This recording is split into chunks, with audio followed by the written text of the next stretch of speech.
बड़ी कार्यक्रम होने वाली है, उसको लेकर किस तरीके से आज आप लोग पार्टी में बैठक कर रहे हैं? देखिए, हम लोगों की पार्टी की बैठक आज हो रही है, उसमें दलित सेना और मेन पार्टी दोनों है। आप जानते हैं कि दलित सेना हमारे पार्टी की रीढ़ है, एक सामाजिक संगठन है और मेरा वो सामाजिक संगठन के तहत दलित सेना का विस्तार पूरे देश में है। और हमारी पार्टी शोषित, पीड़ित, दलित, पिछड़ा, अकलियत की पार्टी जो है, जहाँ कहीं भी शोषण होता है हमारी पार्टी तैयार रहती है। बाबा साहब भीमराव अम्बेडकर की जयंती के अवसर पर हम पूरे बिहार से काफ़ी संख्या में बापू सभागार में हम लोग की पार्टी की जुटान होगी।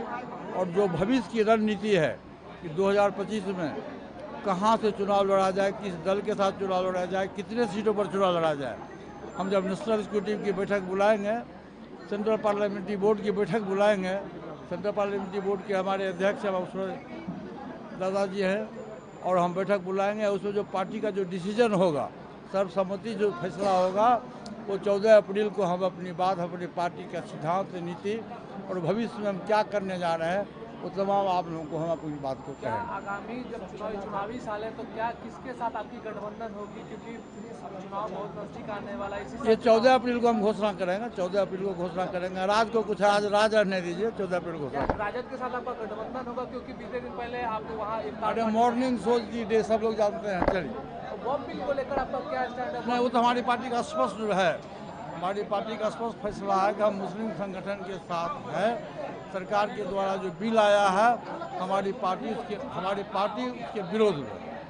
लगातार आज अमित शाह भी आज आ रहे हैं, चूंकि चुनावी साल होने जा रहा है तो आज अमित शाह भी बिहार दौरे पर आ रहे हैं, कल गोपालगंज में भी सभा करेंगे। अरे अभी बहुत से राष्ट्रीय नेता और प्रांतीय नेता आएंगे, चुनावी वर्ष है, चुनावी पर्व है, इस पर्व में सब लोग हाथ धोने आएंगे, इसलिए कुछ में घबराने की बात नहीं है। कितने सीटों पर आपकी तैयारी होगी विधानसभा चुनाव? ये तो हम आपको बता देंगे 14 अप्रैल के बाद। ठीक है। तो आज राष्ट्रीय लोक जनशक्ति पार्टी एवं दलित सेना की ओर से पूरे बिहार से हमारे जितने भी राष्ट्रीय लोक जनशक्ति पार्टी के जिलाध्यक्ष, दलित सेना के जिलाध्यक्ष, प्रदेश के पदाधिकारी और राष्ट्रीय पदाधिकारी, सभी लोगों की संयुक्त कार्यकर्ताओं की मीटिंग है। और उस मीटिंग का एक ही उद्देश्य है कि 14 अप्रैल तो बाबा साहब भीमराव अम्बेडकर की जयंती समारोह पर हम अपनी ताकत को बिहार की जनता के सामने दिखाएंगे। और उस दिन जो रैली है, हम मुझको लगता है कि बहुत भयानक रैली होगी और भविष्य की रणनीति भी तय होगा।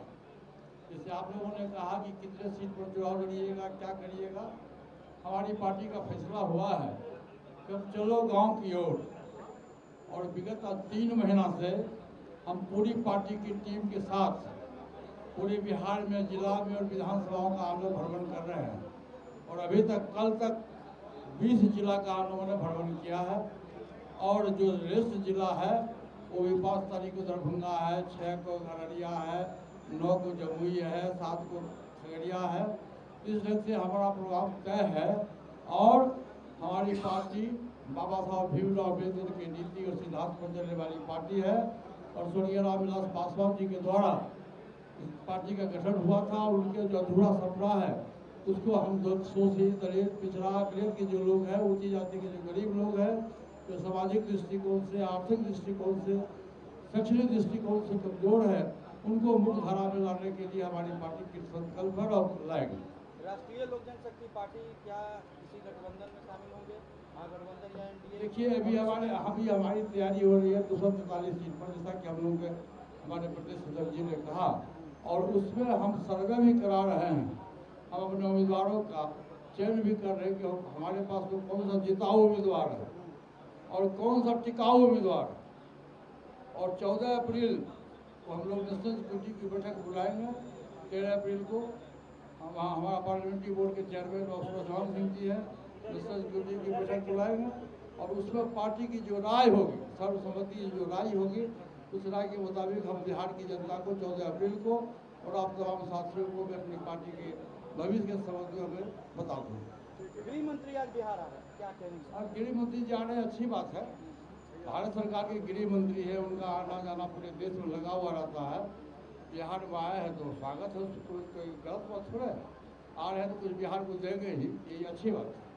वक्फ बिल को लेकर क्या कहेंगे? लगातार वक्फ बिल को लेकर के क्या उसमें हमारी पार्टी का बयान आ चुका है। हमारे पार्टी के जो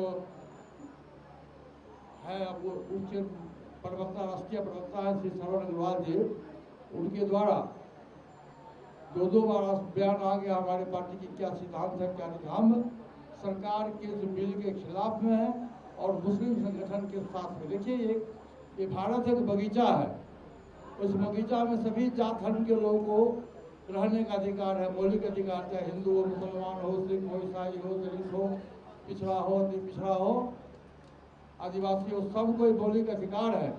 जीने का अधिकार है, पूरे देश में राजनीति करने का अधिकार है, बिजनेस करने का अधिकार है, और सबको एक ही वोट का अधिकार है, मौलिक अधिकार है। चाहे वो सबसे बड़ा पद राष्ट्रपति हो या निजी तबके के लोग हो, सबको मौलिक अधिकार है वोट देने का। इसलिए किसी धार्मिक ठेस को आप नहीं पहुँचा सकते हैं। और हमारी पार्टी शुरू से अक़लियत के नाम पर हमारी पार्टी टूटी। 2005 का आप लोगों ने देखा होगा कि 29 विधायक हमारी पार्टी को मिला था और हम लोगों ने अक़लियत के नाम पर हमारी पार्टी टूट गई, लेकिन हम लोग झुके नहीं। इसलिए हमारी पार्टी की राय है, हम अक़लियत के साथ हैं। अमित शाह जी लगता है कि अमित शाह डर गए थे इसके आदर से? अब देखिए, ये अभी चुनावी वर्ष है। सीधे तो बात यह है कि चुनावी वर्ष है, चुनावी पर्व है। पर्व जो होता है प्रत्येक साल में एक पर्व होता है, जात के आधार पर, धर्म के आधार पर। और ये एक ऐसा पर्व है जो 5 वर्ष में एक बार होता है, पर्व है। इस पर्व में सबकी भागीदारी होती है, और जो बड़ी पार्टी हो, छोटी पार्टी हो, सबको अपना अपना कहने का हक है। यदि वो जाते हैं तो बिहार पे आ रहे हैं तो स्वागत है, इसके लिए कोई घबराने की बात नहीं है। मैं अपना स्टैंड क्लियर कर दिया, हमारी पार्टी की क्या स्टैंड है मैं आपको बता दिया। ठीक है।